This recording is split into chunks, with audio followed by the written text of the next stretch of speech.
Olá, prezados amigos, irmão e irmã.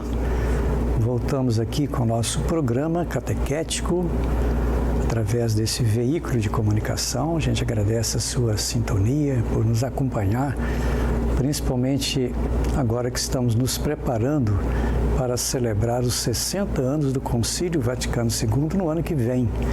Por causa disto, foi pedido que a gente refletisse um pouco sobre alguns pontos, alguns documentos, alguns números dos documentos do Concílio Vaticano II. E no momento nós estamos aqui no caderno número 4, caderno do Concílio, dentro do contexto também do Jubileu de 2025, com o tema Peregrinos de Esperança. E este caderno tem por título A Inspiração. Nós já fizemos alguns programas a partir do conteúdo desse caderno e interessante que o autor quis fazer uma comparação de um navio como sendo a Igreja ou como sendo o Concílio Vaticano II. E um navio que passa pelos portos, né, e caminha em direção, né, talvez a gente pudesse pensar na igreja que caminha para a eternidade. Então o vento vai empurrando esse navio, como sendo a igreja. E o vento, logicamente, é o Espírito Santo.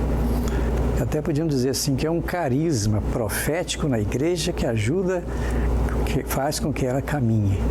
Aí nós encontramos os portos, né? Porque o navio vai parando, para num porto aqui, para num porto ali.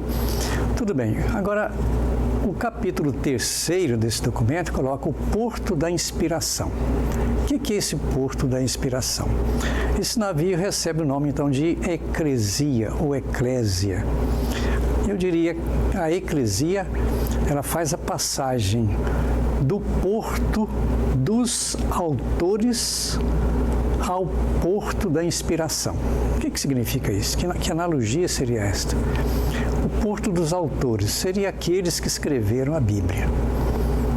Mas eles foram inspirados, aí se podia dizer do Porto da Inspiração, que leva em conta 3 vetores da inspiração. Leva em conta o autor, aquele que escreve o texto que é produzido, e o leitor. Então, o autor é inspirado, o texto é fruto da inspiração e o leitor que faz a sua leitura hoje precisa também da inspiração do Espírito Santo. Quer dizer, essa ação da inspiração, ação de Deus na vida do autor, do texto, do leitor. Lá na Dei Verbum, esse documento do Concílio Vaticano II, no número 12, ali há 2 intenções. A intenção do autor humano e a intenção do autor divino. Inspiração é isto, uma pessoa humana com todas as suas características, seus limites, mas ao escrever o texto bíblico, o autor recebeu a inspiração divina, Deus que age. Quando a gente fala do Porto da Inspiração, é justamente de onde vem esta inspiração para o autor escrever o texto. E é a comunicação entre que o autor chama de porto infinito divino, quer dizer, a ação de Deus é um porto infinito, e porto estreito humano. Para dizer, há limitações humanas, mas por outro lado, há a inspiração, que é a força de Deus na vida daquele que escreve o texto.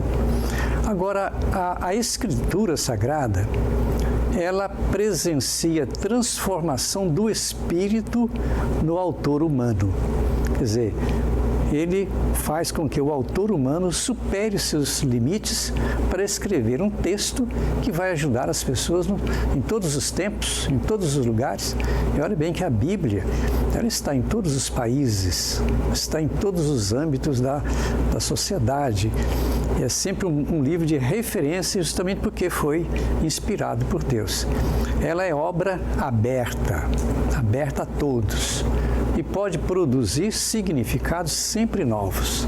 Olha bem que a Bíblia já existe há quantos anos? Milhares, mais de 1000 anos, 2000 anos, vamos dizer, ou até mais. Mas toda vez que a gente pega o texto lê com atenção, reflete, pede a inspiração do Espírito Santo, ali há sempre a produção de significados novos. Inspiração e revelação divina tem o seu ponto culminante em Jesus Cristo. Se a gente quer traduzir a Bíblia numa única palavra, é Cristo. Cristo que fala, é Deus que fala. Deus que se encarnou, tomou formas humanas e faz essa comunicação a todos nós. Então, a inspiração do leitor, ela é essencial, como também do autor, porque ambos recebem a inspiração do mesmo Espírito. Se hoje eu leio a Palavra de Deus, se você faz uma leitura com atenção, reflete, o Espírito Santo ilumina você. Então, quem escreveu o texto foi iluminado.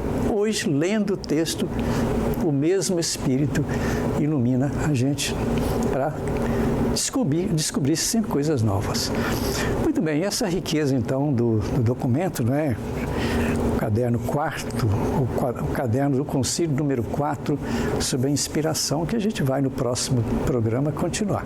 Eu fico por aqui desejando a todos as bênçãos de Deus. Em nome do Pai, do Filho e do Espírito Santo. O nosso abraço e até lá.